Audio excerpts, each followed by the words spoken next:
Hello everyone, RS academy एकेट्यूब पे आप सभी का स्वागत है। मैं अनुज मिश्रा आप लोगों को फंडामेंटल्स ऑफ मैकेनिकल इंजीनियरिंग पढ़ा रहा हूँ। जैसा कि आप सभी लोग जानते हैं, हम लोग यूनिट 3 पढ़ रहे हैं जिसका नाम है refrigeration and air conditioning. Refrigeration and air conditioning की मैं बात करूँ तो ये हमारे लिए डेली यूज़ के पॉइंट ऑफ व्यू से भी बहुत ज़्यादा इंपॉर्टेंट है। हमें इसकी यदि वर्किंग पता चल जाए तो हम जो डेली रूटीन्स में अपनी लाइफ को जी रहे हैं उसमें भी इन चीज़ों को अच्छे से यूटिलाइज कर सकते हैं। फिलहाल मैं बात करने वाला हूँ आपके एग्ज़ाम की और सेमेस्टर की सब्जेक्ट की। तो ये जो सब्जेक्ट है बहुत अच्छा सब्जेक्ट है और इस यूनिट की बात करें तो ये यूनिट बहुत अच्छा यूनिट है। यहाँ से लगभग लगभग जितने भी क्वेश्चंस हैं ऑलमोस्ट रिपीट ही होते रहते हैं और आने ही आने हैं। यूनिट छोटा है, इम्पोर्टेंट है, बहुत ही लॉजिकल है। यदि आप अच्छे से पढ़ेंगे तो बहुत अच्छे नंबर आएंगे। आज की क्लास में हम बात करने वाले हैं सीओपी की, कोफिशिएंट ऑफ परफॉर्मेंस की।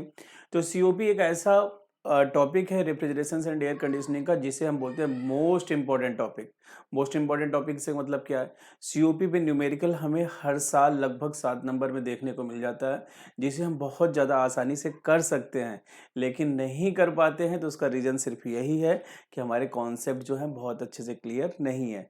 तो आज की क्लास में ये जो लेक्चर है ना स्पेशली सीओपी के लिए है। मैं सिर्फ सीओपी की बात करूंगा और ये पूरा का पूरा लेक्चर सिर्फ सीओपी के लिए ही है। और आपको ऐसा फील होगा कि मैं सीओपी ऐसे पढ़ के जाऊँ ना, तो कोई भी ऐसा न्यूमेरिकल नहीं है कि हमसे ना बने।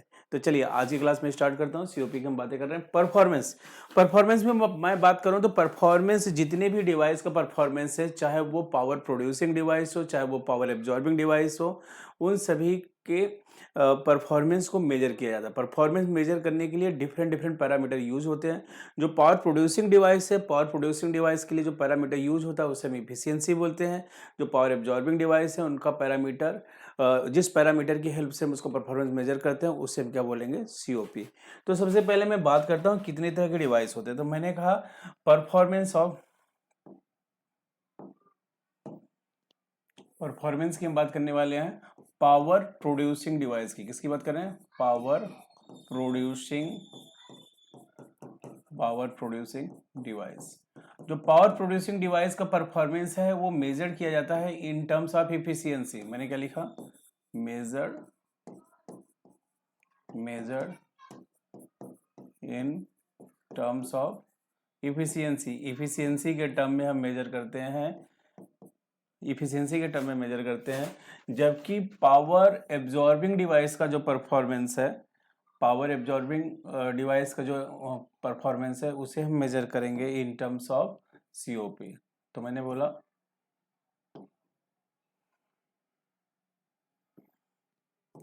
पावर एब्जॉर्बिंग डिवाइस, जो पावर एब्जॉर्बिंग डिवाइस है उनकी परफॉर्मेंस हम मेजर करेंगे कैसे, in terms of COP measure. ये आपको ध्यान देना होगा, ठीक है। Measure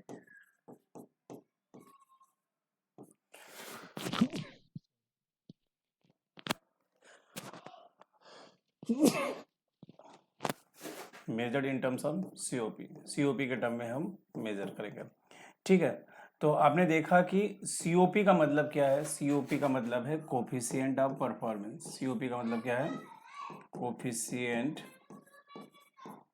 of performance. इसका मतलब क्या है, कोफिशिएंट ऑफ परफॉर्मेंस, ठीक है। तो यहाँ पे हमने दो बातें देखी। पहला क्या देखा कि पावर प्रोड्यूसिंग डिवाइस, दूसरा power absorbing device. Power producing जो डिवाइस होते हैं वो है कौन से डिवाइस, तो मैं बोलूँगा इसका बेस्ट एग्जांपल है, इसका जो एग्जांपल है वो क्या है, हीट इंजन। इसका एग्जांपल क्या है, हीट इंजन। और हीट इंजन की मैं बात करूं तो आप जानते ही हैं हीट इंजन कौन सा होता है, आईसी इंजन। आईसी इंजन, वो इन सभी आईसी इंजन में जो परफॉर्मेंस हम मेजर कर रहे हैं किसके टर्म में मेजर कर रहे हैं, मेजर कर रहे हैं in terms of efficiency. Efficiency के टर्म में पावर को हम, सॉरी परफॉर्मेंस को हम मेजर कर रहे हैं। अब यदि हम बात करें पावर एब्जॉर्बिंग डिवाइस को, तो पावर एब्जॉर्बिंग डिवाइस कौन से हैं, पावर एब्जॉर्बिंग डिवाइस हमारे पास दो है, एक है रेफ्रिजरेटर और दूसरा हमारे पास क्या है, हीट पंप। क्या है, refrigerator and heat pump. HP का मतलब क्या है, एचपी मतलब हीट पंप। एचपी का मतलब क्या है, हीट पंप। तो हमने देखा कि हमारे पास दो तरह के डिवाइस हैं और एक है पावर प्रोड्यूसिंग डिवाइस, दूसरा है पावर एब्जॉर्बिंग डिवाइस। और डिटेल्स में बातें बोलूँ ना, पावर प्रोड्यूसिंग डिवाइस जो है ना, पावर प्रोड्यूसिंग डिवाइस के इनके जो साइकिल्स होते हैं ना हमेशा क्लॉक वाइज में होते हैं। तो मैं यहाँ पे लिख देता हूँ, their cycles are always in clockwise directions. किस डायरेक्शंस में होते हैं? क्लॉकवाइज डायरेक्शंस में होते हैं। ये कभी नहीं भूलना है। कंपोनेंट जब हम बनाते हैं, कंपोनेंट बनाते हैं, जैसे मैं आपको दिखाऊंगा अभी arrangement, evaporator, compressor, condenser, expansion device, तो ये क्या होंगे? एंटी क्लॉकवाइज या फिर काउंटर क्लॉकवाइज में होंगे। जबकि हीट इंजन जो होते हैं वो किस में होते हैं? क्लॉकवाइज में होते हैं। तो ये सब बातें मैं यहाँ पे दिखा रहा हूँ। जो पावर एब्जॉर्बिंग डिवाइस है यहाँ पे बोलूंगा, their cycles are in, their cycles are in anti clockwise directions, anti clockwise direction, anti clockwise directions में इनका साइकिल्स बनेगा। मैं ये दिखाऊंगा। ये बातें यहाँ पे जो देख रही हैं, इन बातों को किसी बुक्स, किसी नोट्स और कहीं पे भी नहीं लिखा हुआ है, लेकिन ये अंडरस्टूड होना चाहिए। और हम बताते भी नहीं है तो आपको समझ में कहाँ से आएगा? तो अब इन बातों को आप ध्यान से नोट करेंगे तो कभी भी हमारा जो कॉन्सेप्ट है वो गलत नहीं लगेगा, और टीचर बहुत ज़्यादा इंप्रेस होते हैं और आपको बहुत अच्छे नंबर मिलेंगे। तो इन बातों को अच्छे से ध्यान देना है। तो मैंने यहाँ पे ये सब बातें बता दी हैं। अब हम शुरू करने वाले हैं, स्टार्ट करने वाले हैं कोफिशिएंट ऑफ परफॉर्मेंस की। तो कोफिशिएंट ऑफ परफॉर्मेंस को मैं सिंपली सबसे पहले इसका डिफिनेशंस बताऊंगा कि डिफिनेशंस कोफिशिएंट ऑफ परफॉर्मेंस होता क्या है। तो मैं कहूँगा coefficient of performance is defined as the ratio of desired effect to the net work input. अब यदि मान लीजिए हमारा डिवाइस रेफ्रिजरेटर है तो उस केस में डिजायर्ड इफेक्ट क्या है? रेफ्रिजरेशन इफेक्ट है। वर्क इनपुट तो कॉमन ही रहेगा। यदि हमारा डिवाइस क्या है? हीट पंप है, तो उस केस में हमारा डिजायर्ड इफेक्ट क्या होगा? हीटिंग इफेक्ट होगा टू द नेटवर्क इनपुट।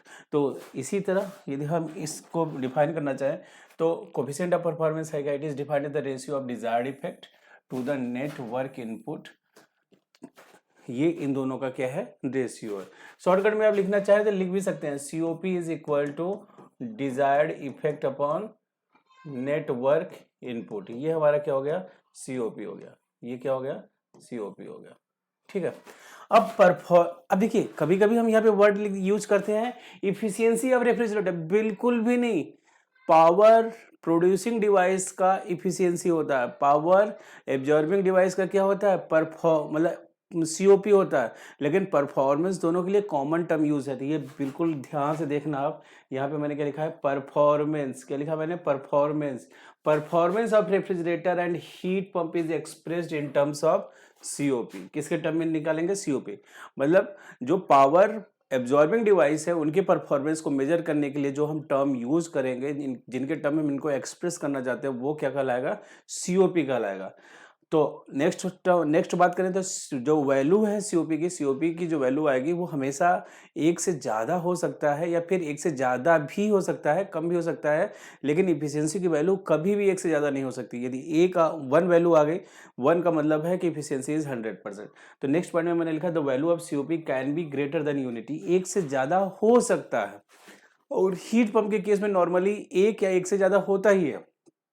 ठीक है। नेक्स्ट मैं बात कर रहा हूँ थर्मल इफिशियंसी। थर्मल इफिशियंसी किसका होता है? हीट इंजन का होता है। And thermal efficiency can be never greater than 1। एक से ज़्यादा नहीं हो सकता। क्यों?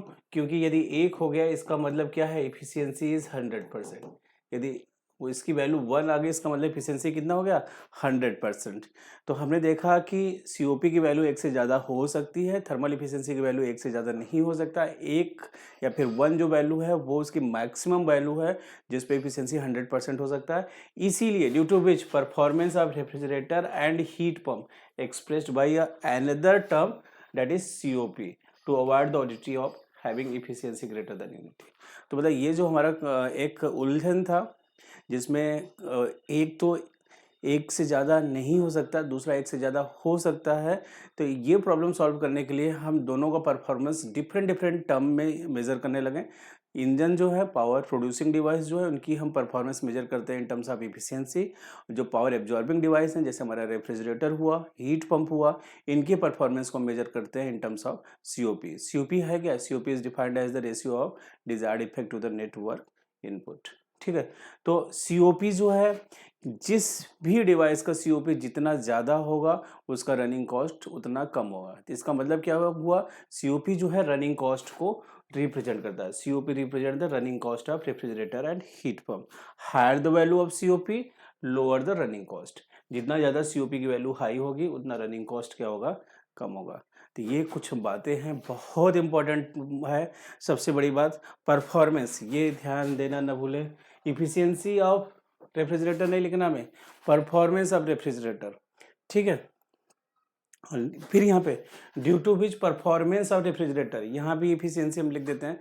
ये गलत टर्म है, ऐसे हम एग्जैक्टली नहीं दिखा सकते हैं। ठीक है, अब यहाँ पे हम बात करने वाले हैं theoretical COP of theoretical coefficient of performance.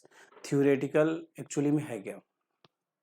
ठीक है, सीओपी को यदि हम डिफाइन करना चाहें ना, तो सीओपी हमारा जो होता है दो तरह से हम दिखा सकते हैं।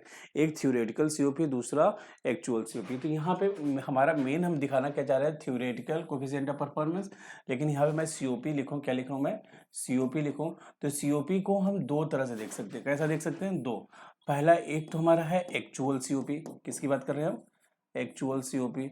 दूसरे को मैंने क्या लिख दिया? Theoretical COP. क्या लिखा? Theoretical COP.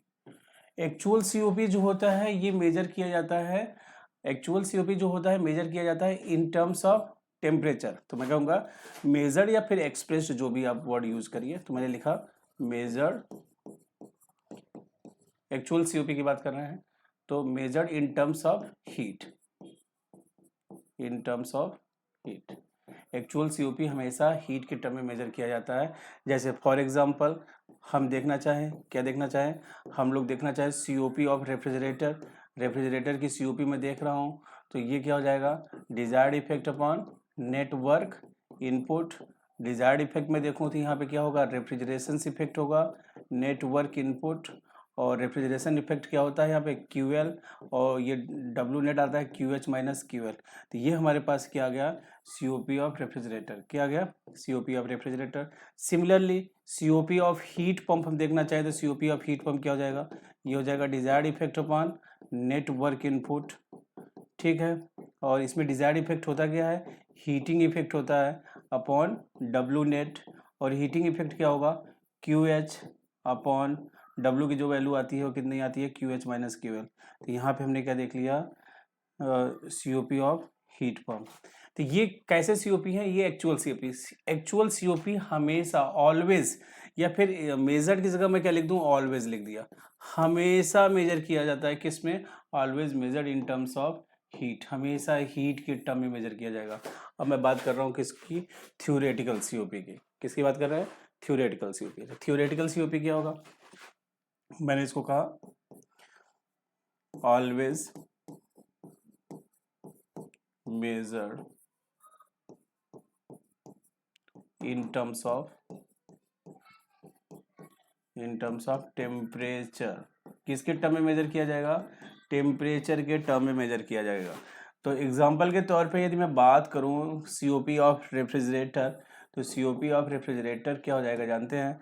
आप जानते हैं desired effect upon W net, refrigeration effect upon W net. तो ये क्या था? QL upon Q H minus QL. जहाँ पे क्यू है ना उसको रिप्लेस कर दो टी से। तो ये क्या था? QL upon Q H minus QL. तो यहाँ पे मैंने क्या लिख दिया? T L upon T H minus T L. ये लो, थ्योरेटिकल सीओपी आ गया किसका? रेफ्रिजरेटर का। थ्योरेटिकल सीओपी की बात कर रहा हूँ। सिमिलरली थ्योरेटिकल सीओपी आप क्या देखना चाहते हैं? आप देखना चाहते हैं हीट पंप। सेम क्यू था ना, तो वहां पे हमें क्या लिख देना है? T H. क्यू था टी एच, क्यू एल है उसे हम क्या लिखेंगे? T L. और हमने ये पूरा का पूरा रिलेशन किसके टर्म में देख लिया? ये हमने पूरा रिलेशन देख लिया टेम्परेचर के टर्म में। तो ये हमारा एक्चुअल सीओपी हो गया, ये हो गया थ्योरेटिकल सीओपी। ये एक चीज ध्यान देंगे, थ्योरेटिकल सीओपी हमेशा किसके टर्म में मेजर किया जा रहा है, इन टर्म्स ऑफ टेम्परेचर। तो यहाँ पे हमने दो सीओपी देखा, एक तो देखा थ्योरेटिकल, दूसरा देखा एक्चुअल। अब हमारा जो एक्चुअल सीओपी है ना, वो भी दो तरह से हम मेजर कर सकते हैं, एक तो in terms of amount of heat, दूसरा in terms of rate of heat transfer. और ये जो दोनों टर्म है ना, वो हमें एग्जाम में बहुत ज्यादा कंफ्यूज करता है, तो वो भी कंफ्यूजन में आपका क्लियर करता हूँ। कोफिशिएंट ऑफ परफॉर्मेंस की मैं बात कर रहा हूँ, सीओपी की बात कर रहा हूँ, तो coefficient of performance on the basis of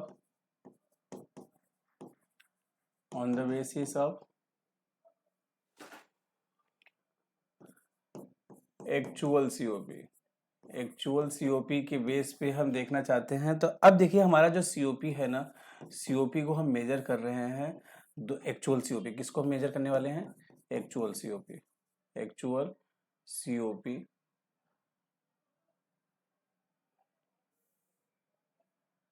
हम किसको मेजर करने वाले हैं, एक्चुअल सीओपी। एक्चुअल सीओपी को यहाँ पे हम देखने वाले हैं। तो एक्चुअल सीओपी को मैंने यहाँ पे आपको दो तरह से दिखाया। पहला एक्चुअल सीओपी मैंने दिखाया इन टर्म्स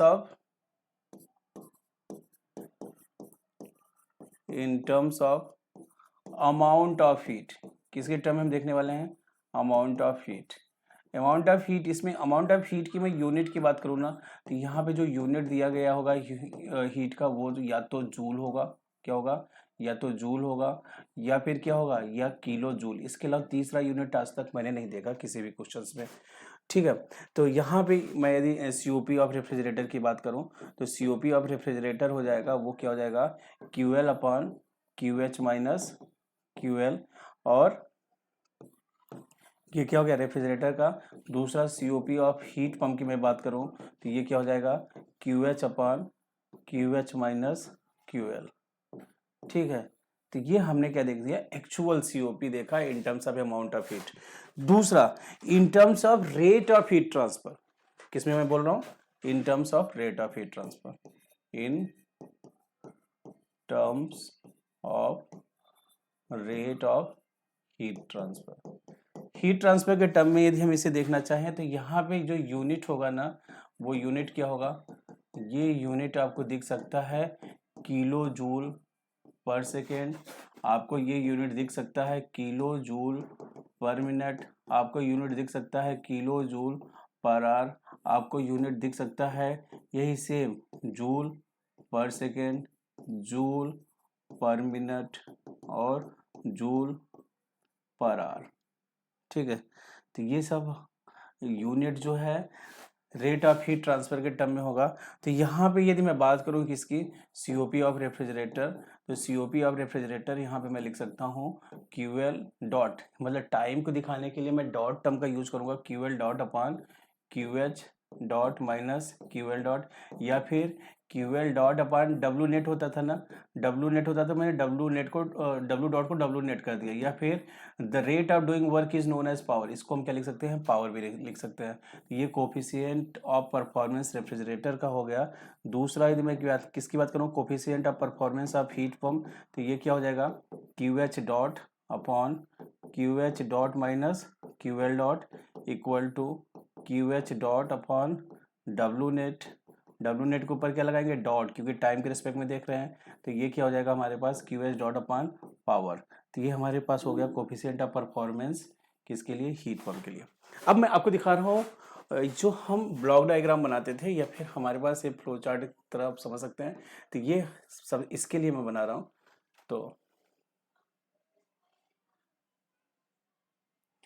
तो हमारे पास ये क्या हो गया, हमारे पास ये हो गया टीएल लोअर टेम्परेचर, ये हमारे पास टीएच हायर टेम्परेचर, हमने वर्क इनपुट दिया डब्ल्यू, इधर से हीट दिया क्यूएल और इधर से हीट दिया क्यूएच। तो यहाँ पे हमारे पास ये जो दिया गया है, किस में दिया गया है, ये दिया गया है या तो जूल में दिया गया है, या किस में दिया गया है, किलो जूल में, या तो जूल में दिया गया है, ये तो जूल में दिया गया है, या किस में दिया गया है, किलो जूल। सिमिलरली ये भी किस में दिया गया है, या तो जूल में दिया गया है या तो किलो जूल में। सिमिलरली वर्क भी किस में दिया गया है, या तो जूल में दिया गया है, या तो जूल में दिया गया है, या फिर किलो जूल में, ठीक है। तो इसमें तो ये फार्मूला हम यूज़ कर लेंगे। कभी-कभी क्या होता है हमारे पास कुछ क्वेश्चंस होते हैं, मैं प्रैक्टिकली आपको दिखाऊँगा। तो वहाँ पे क्या है टाइम के साथ भी बातें होती रहती हैं। तो हम कन्फ्यूज़ हो जाते हैं कि कैसे करना है। तो जैसे मान लीजिए एक क्वेश्चंस और हमारे पास होगा, ये हमारे पास टीएल टेम्परेचर है, ये हमारे पास टीएस टेम्परेचर है, क्यूएल हीट आप यहाँ से निकाल रहे हैं, क्यूएच हीट इधर जा रहा है और ये डब्ल्यू मैंने लिखा। अब यहाँ पे ये मैंने क्यूएल डॉट लिखा, इसकी यूनिट दी रहेगी ना, या तो किलो जूल पर सेकेंड में, या फिर इसको डायरेक्ट किलो वाट ही लिख देंगे, या फिर क्या होगा किलो जूल पर मिनट में होगा, या फिर क्या होगा किलो जूल पर आवर में होगा, ऐसा यूनिट होगा। सिमिलरली ये भी किलो जूल पर सेकेंड में होगा, या तो किलो जूल पर मिनट में होगा। मतलब ऊपर अमाउंट ऑफ हीट है, नीचे टाइम है, ऊपर अमाउंट ऑफ हीट है, नीचे टाइम है। तो ये क्यूएल डॉट होगा, ये क्यूएस डॉट होगा, ये डब्ल्यू डॉट होगा। इसकी भी यूनिट आपको दिख रही होगी ऐसा, या तो किलो वाट में डायरेक्टली दे दिया जाएगा, या फिर किलो जूल पर सेकेंड में दे दिया जाएगा, या फिर किलो जूल पर मिनट में दे दिया जाएगा। तो कहने का मतलब है ऊपर अमाउंट ऑफ हीट है, नीचे टाइम है, तो कोई फर्क नहीं पड़ता हमें, सेम ऑपरेशंस है। बस जहां पे क्यूएल था उसके ऊपर क्यूएल डॉट लगा दो, बस उसको जब पूरा हम परफॉर्म करेंगे ना तो यूनिट का ध्यान देना है। यदि मान लीजिए कि हमारे पास वर्क जो है ना, रेट ऑफ डूइंग वर्क जो है, पावर जो है, यदि किलो वाट में है तो जो क्यूएल डॉट है वो किलो जूल पर मिनट में नहीं होना चाहिए, वो भी किलो जूल पर सेकेंड में होना चाहिए, क्योंकि सेम यूनिट की चीज़ें ही आपस में ऐड, सब्सट्रैक्ट या डिवाइड की जा सकती हैं। तो ये आपको मैंने एक्चुअल सीओपी में मैंने बताया कि दो तरह के होते हैं। तो ये हमारा हो गया क्वेश्चंस टाइप 1। ये क्या हो गया हमारे पास, ये जो है एग्जाम में क्वेश्चंस पूछा जाता है, क्वेश्चंस क्वेश्चंस टाइप 1। ये हमारे पास जो हो गया क्वेश्चंस टाइप 2। क्या हो गया क्वेश्चंस टाइप 2। और इसके पीछे ये जो है एक्चुअल थ्योरेटिकल सीओपी के बीच में रिलेशंस बना के पूछेंगे। तो यहाँ पे हमारे पास हो जाएगा क्वेश्चंस टाइप 3। क्वेश्चंस टाइप 3 तीन तरह के न्यूमेरिकल मैं आपको दिखाने वाला हूँ, और ये तीन के तीनों तरह के न्यूमेरिकल एक ही ट्यून ने पूछ रखा है। तो मुझे उम्मीद है कि आप बिल्कुल आसानी से, बहुत आसानी से ये क्वेश्चंस करेंगे। ठीक है, तो अब हमारे पास एक न्यूमेरिकल है। अब ये न्यूमेरिकल ध्यान दीजिएगा। न्यूमेरिकल में करें, a heat pump has a COP of 1.7, determine the heat transferred to and from this heat pump when 50 kilojoule of work is supplied। तो सबसे पहले मैं आपको क्वेश्चन सॉल्व करने का कुछ स्ट्रेटजी भी बताता हूँ। हमारे साथ दिक्कत क्या है ना, कि हम क्वेश्चंस को समझते ही नहीं है, क्या गिवन डेटा दिया गया है हमें समझ में नहीं आता है। हम हिट एंड ट्रायल मेथड से हमेशा न्यूमेरिकल सॉल्व करते हैं, कभी तो जवाब सही आ जाता है, कभी गलत हो जाता है। हमें बिल्कुल एग्जैक्ट कह सकते हैं स्टेप फॉलो करना पड़ेगा, उसके बाद गलत होने के चांस बिल्कुल भी नहीं होगा। कुछ हमें नहीं आ रहा होगा ना तो खुद ब खुद अपने आप समझ में आने लगेगा। पहला स्टेप है कि आप क्वेश्चंस को केयरफुली रीड करिए, क्या गिवन डेटा दिया गया है उसको राइट करिए, फिर क्या पूछा गया है उसको फाइंड आउट करने के लिए क्वेश्चन मार्क लगाइए, फिर फार्मूला अप्लाई कीजिए, रिजल्ट। तो ये प्रोसीजर आपको फॉलो करना है। तो सबसे पहले मैंने लिखा गिवन डेटा आर, क्या डेटा हमें दिया गया है। तो मैंने बोला गिवन डेटा आर, क्या क्या डेटा हमारे पास है। तो सबसे पहले हमने देखा क्या हमें दिया है, हीट पंप दिया है। क्या दिया है, हीट पंप। और हीट पंप का इन्होंने सीओपी भी दे दिया। सीओपी ऑफ हीट पंप कितना दिया है, सीओपी ऑफ हीट पंप इन्होंने बोल दिया 1.7। फिर इन्होंने कहा determine the heat transfer to and from, मतलब इसका मतलब क्यूएल और क्यूएच इन्होंने पूछा है, और इन्होंने बोला W equal to 50 kilo joule. तो 50 किलो जूल दे दिया है, तो हमें क्यूएल निकालना है, क्यूएच निकालना है। तो यहाँ पे ध्यान दीजिए, ये किलो जूल क्या है, अमाउंट ऑफ हीट है। तो ये कौन सा टाइप ऑफ क्वेश्चन है, यहाँ पे देखिए क्वेश्चन टाइप 1, मतलब हमें ये फार्मूला लगाना है। क्यों, क्योंकि इसमें अमाउंट ऑफ हीट दिया गया है। क्या दिया गया है, अमाउंट ऑफ हीट दिया है किलो जूल में। यदि हीट ट्रांसफर दिया होता kilo joule per second, kilo joule per minute, kilo watt, तो हम क्वेश्चन टाइप 2 में जाते हैं। अब हीट पंप का फार्मूला क्या है, Q H upon Q H minus Q L. तो अब हम इसमें लगा देंगे, हमारा क्वेश्चन सॉल्व हो जाएगा। सबसे पहले मैं डायग्राम बना देता हूँ। तो मैंने कहा कि हमारे पास कुछ ऐसा डायग्राम हो गया, और ये एक हीट पंप है जो कि लोअर टेम्परेचर है, ये नीचे क्यूएल हीट यहाँ से लेके जा रहा है, क्यूएच हीट ये हाई टेम्परेचर पे दिया जा रहा है, कुछ वर्क इनपुट डब्लू हो रहा है। डब्लू के पहले से वैल्यू इन्होंने बता दिया कितना है, 50 किलो जूल। ठीक है, और आपको ये बताना है, आपको ये बताना है। कोई बात नहीं, हम जानते हैं, हम पहले से ऑलरेडी हमें ये पता चल चुका है कि ये हीट पंप है, तो हम जानते हैं COP of heat pump is equal to क्या होता है, QH upon QH minus QL। QH की वैल्यू कितनी होगी हम निकाल लेंगे, या फिर हम इसे लिख सकते हैं QH अपॉन W नेट, क्योंकि W नेट तो हमें दिया ही है। तो हमारे पास COP ऑफ हीट पंप पहले से वैल्यू दिया ही है 1.7, QH हम यहाँ से निकालने जा रहे हैं, W की वैल्यू हमें दिया गया है कितना 50 किलो जूल, तो मैंने यहाँ पे लिख दिया क्या 50, तो QH इक्वल टू कितना आ गया 85 किलो जूल। QH हमने कैलकुलेट कर लिया। दूसरा, मैंने आपको पहले भी बता रखा है कि W QH और QL के बीच में रिलेशंस बनाना आपको बहुत ज़्यादा, ये मान लीजिए कि हमारा घर है, तो हम ये देखेंगे कितने लोग घर की तरफ जा रहे हैं, तो W घर की तरफ जा रहा है, तो QL भी घर की तरफ जा रहा है, तो जितने घर की तरफ जा रहे हैं टूवर्ड्स होम एक तरफ, जो अवे फ्रॉम होम जा रहे हैं घर से बाहर जा रहे हैं उनको अलग लिख लीजिए, तो मैंने लिख दिया QH। तो W इक्वल टू क्या आ गया हमारे पास, या फिर सिर्फ इतना ही रिलेशन, आगे इसकी हमें जरूरत ही नहीं है। तो हम जानते हैं W plus QL equal to QH, तो मैं यहाँ पे दूसरा फर्स्ट हमारे पास आ गया, तो सेकंड की हम बातें करने जा रहे हैं। We know that